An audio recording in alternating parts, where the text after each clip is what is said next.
Ассалаумағалейкум, сіздермен ауылдағы гараж. Бүгін бізде Nexia-ның жалғасы. Алдыңғы видеода айтып өткендей, бізде краскаде косяктар болды. Сол қылшықтарды бірінші шкуркілеп көреміз. Нормальный болып жатса полировкілейміз. Содан кейін барып терезелерді, резиналарын салып жинай берсек болады.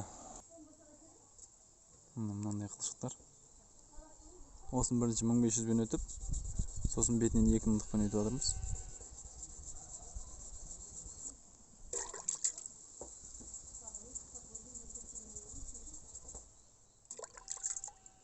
Мына ұжынау кетті. Мына екіншісі.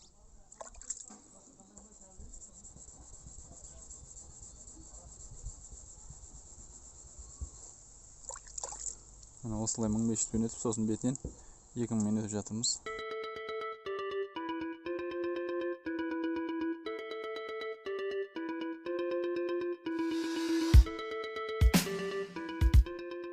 Тонировкасында басып бер деп еді, бірақ біз тонировщик емес, біз енді боковойында қиындық болмайтын шығар.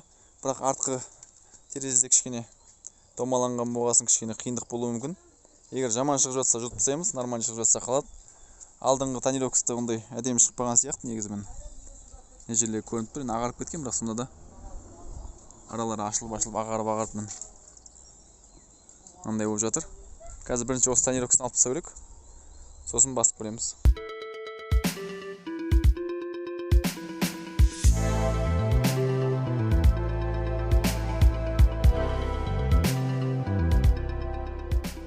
Моторды ашып басып бұрын қалай түтеп тұрғанын көрсетейік.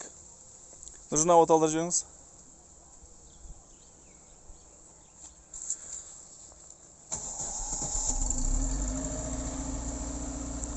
Бірінші оталғанда осындай түтейді. Газ басыңызшы, Нұржына. Газ басып жіберіңіз.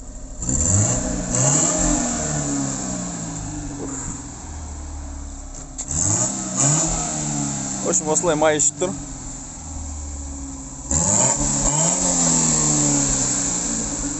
Моторды уже май суын тойып қазір ашып бастаймыз. Глушительдің гофрасын да ауыстырып жіберу керек.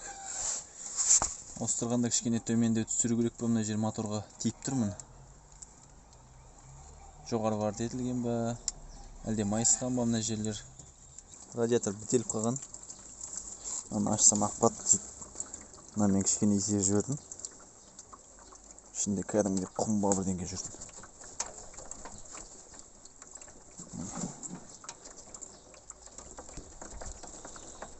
Көрініп тұрмауын шығып құсты ол.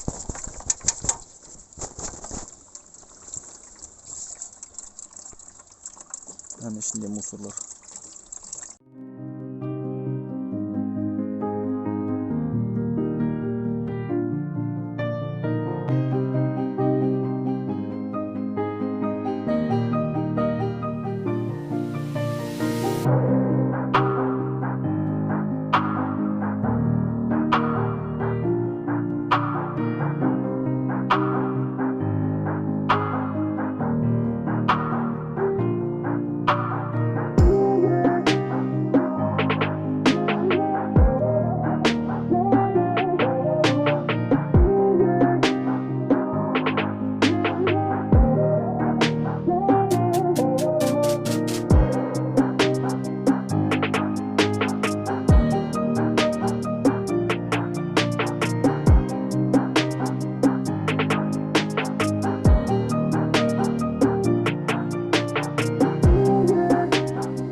кольцоның жағдайы міне.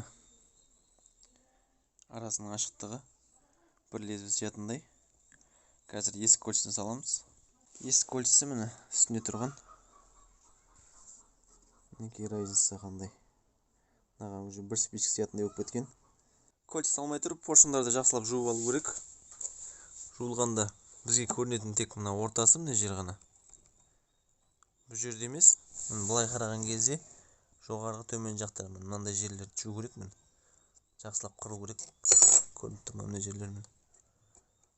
Көрініп тұр мына кірлер. Осындай кірлер, нагарлар мынандай. Осы кольцаны қысып қалуы мүмкін. Соның үшін әдемілеп тазалау керек аяқтардың бәрін. Бұл қатты көзге түсе бермейді. Көзге түсетін жер мына ортасы ғана. Жер жалтыраса болды деп салып жібереді. Ол кольца мына жағында үстінде, аст жағында қалған нагарлармен кольца бір нагрузкада қысып қалады. Сол себепті нагардың бәрін жақсылап тазалау керек. Сосын барып кольца салу керек. Кольца салғанда мына жазу болады. Жазуын жоғары қарату керек. Мына екеуінде ғана. Масляный кольцада ештеңе болмайды, разница жоқ қалай салынғанда да. Мына кольца бізде средний кольца. Средний кольцаның жақсы жері өзі желініп кетеді, бірақ гильзін жемейді. Ал қымбат кольца салатын болса, ол уақыт өткесін гильзін жеп қояды. Жаман жері үлкен оборотпен жүретін адамдарға мынандай кольцалар жарамайды.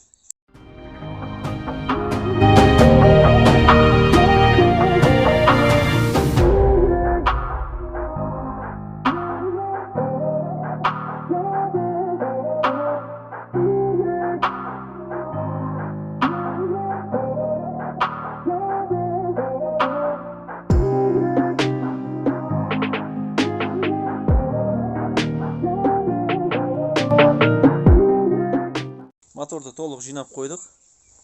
Салуға дайын тұр бұйырса. Бүгінге осымен аяқтайын деп отырмыз. Негізі толықтай жинап болып видеоны бітіреміз бе деп ойлап едік, бірақ та бізде алдыңғы фара, боковойына, стеклоподъемниктер ауысу керек. Соның бәрі кешігіп жатыр. Қанша уақыт кешігетінін де білмейміз. Жалпы келесі видеода бұйырса не жұмыс жасалған бәрін түсіндіріп айтатын боламын. Видеоны лайк басып кетуді ұмытпаңыздар. Келесі кездескенше сау болыңыздар.